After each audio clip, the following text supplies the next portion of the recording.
தமிழ் தாய் வாழ்த்துக்கு அப்புறம் தேசிய கீதம் பாடினது தப்பு, தேசிய கீதம் 2 முறை பாடினது தப்பு. அப்படி ஒரு நிகழ்வு இதுக்கு முன்னாடி இந்த சட்டசபையில நடந்ததே கிடையாது. அந்த மரபையே மாத்திட்டீங்க. இப்படி ஒரு பெரிய ஒரு போர் மாதிரி எதிர்கட்சியை சார்ந்தவங்க எல்லாம் சொன்னாங்க இல்லையா? அந்த மாநில உரிமை போராளிகளை, அந்த மரபு காக்கிற உரிமை போராளிகளை ஒரே ஒரு கேள்விதான் கேட்கணும்.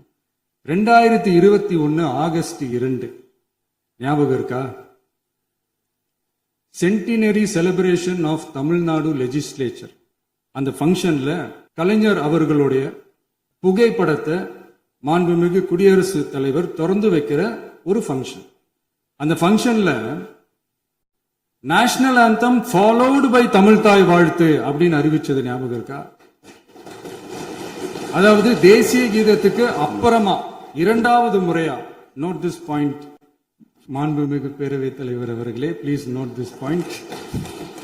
தேசிய கீதத்துக்கு அப்புறம் 2வது முறையாக தமிழ் தாய் வாழ்த்து பாடப்படும் அப்படின்னு சொன்னது ஞாபகம் இருக்கா? அதுவும் முத்தமிழ் அறிஞர் அப்படின்னு சொல்ற நம்ம கலைஞர் அவர்களுடைய அந்த புகைப்படம் வெளியிட்டு விழாவில் அவர் இருந்த இதே சபையில தமிழ 2வது இடத்துக்கு தள்ளினது யாருன்னு ஞாபகம் இருக்கா? அது மட்டும் இல்ல, அந்த தேசிய கீதத்தை நாட்டுப்பண் நேஷனல் ஆந்தம்னு சொல்லி அதே ஃபங்க்ஷன்ல கடைசியா ஃபங்க்ஷன் முடியும் போது செகண்ட் டைம் தேசிய கீதம் பாடினதும் ஞாபகம் இருக்கா? இதே அவையில் தான், அது அவை குறிப்பிலும் இருக்கிறது, இதே அவையில் தான் நடைபெற்றது. இந்த நேரத்தில் இந்த ஆதாரங்களை அளித்த மாண்பு முதல்வர்களுக்கு நன்றியை தெரிவித்துக் கொள்கிறேன். டவுட் இருந்தா இந்த புக்கை பார்த்து தெரிஞ்சுக்கலாம்.